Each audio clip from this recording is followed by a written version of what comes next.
So one of the biggest things is that OpenAI has just run to this number of how fast they've acquired users. ChatGPT has become this thing. The other day, my wife was like, well, hey, did you ChatGPT that? And you're like, and I said, I hate ChatGPT. And she's like, well, that's just a verb now. We just ChatGPT something like you Google something. And I said, since when does that become a thing? She's like, it just is. You have to accept it whether you hate him or not.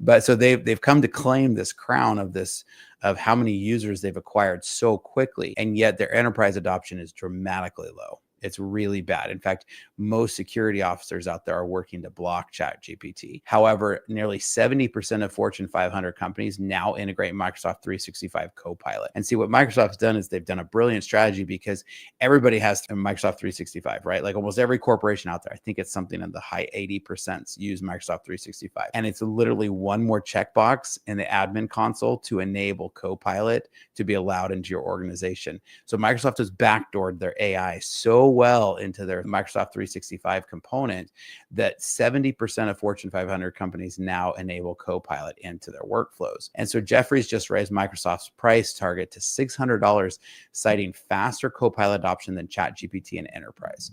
This is I think the beginning of the demise of OpenAI, because if they cannot get into enterprise, the $20 a month people are not going to pay the bill.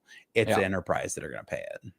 Yeah, you're totally right about kind of what your wife, my mother, said about GPT. Is it is becoming a household term. Hey, did you GPT that? If you don't, the next one that I hear is, instead of did you GPT that, is just use AI to figure it out. People don't care what AI it is; they just care that you're using an AI to figure it out. So OpenAI definitely had the first to market advantage, because it's one of those things like, where were you when you tried GPT for the first time? Like, I can still tell you exactly where I was when it happened. So although it may be on the corporate level, on the enterprise level, they haven't had a lot of success.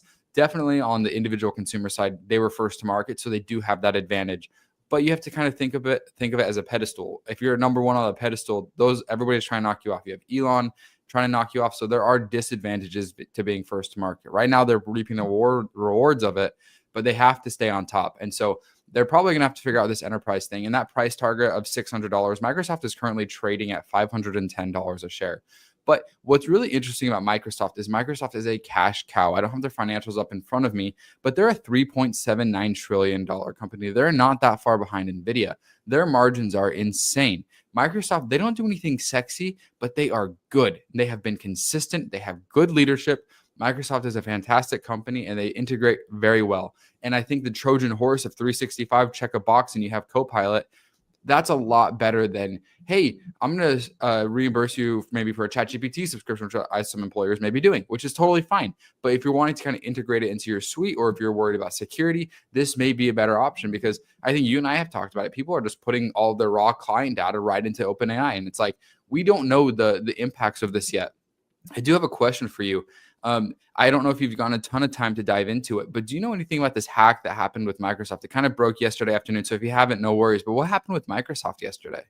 So their SharePoint suite, which is a suite that's been around for 20 years. I actually built SharePoint components in the early 2004, 2005. Hi, I'm Spencer, a fractional CTO. With over a decade of executive leadership and 25 years in software development, I've transformed technology teams and products for businesses just like yours. As your fractional CTO, you get the strategic guidance of a seasoned technology executive without the full-time commitment. Perfect for companies ready to leverage cutting-edge technology without expanding headcount. My team at Startup Hack has already built advanced AI agents for small and medium businesses, automating complex workflows and delivering advanced ROI to human workflows. We specialize in creating custom software that connects your systems into a single coherent technology ecosystem. Our development approach focuses on tangible business outcomes. For one client, we developed AI-powered workflows that cut days off of human processes. For another company, by connecting multiple systems, we reduced processing time to increase their ROI by over 75%. We don't don't just write code, we architect solutions that scale. Whether you need cloud system architecture, data integration between legacy systems, or custom AI agents that automate your unique business processes, my team delivers results that exceed your expectations. Having led technology for a lot of companies and launched 7 successful brands of my own, I bring battle-tested expertise to your business challenges. Our specialty is turning technological complexity into business advantage. So if you're ready to harness the power of AI and custom software to drive your business forward, let's connect. Together, we'll build technology that doesn't just solve today's problems, it positions you for tomorrow's opportunities. Technology leadership, decades of experience, AI powered. Reach out today and we can help you. Check out startuphack.com/Spencer.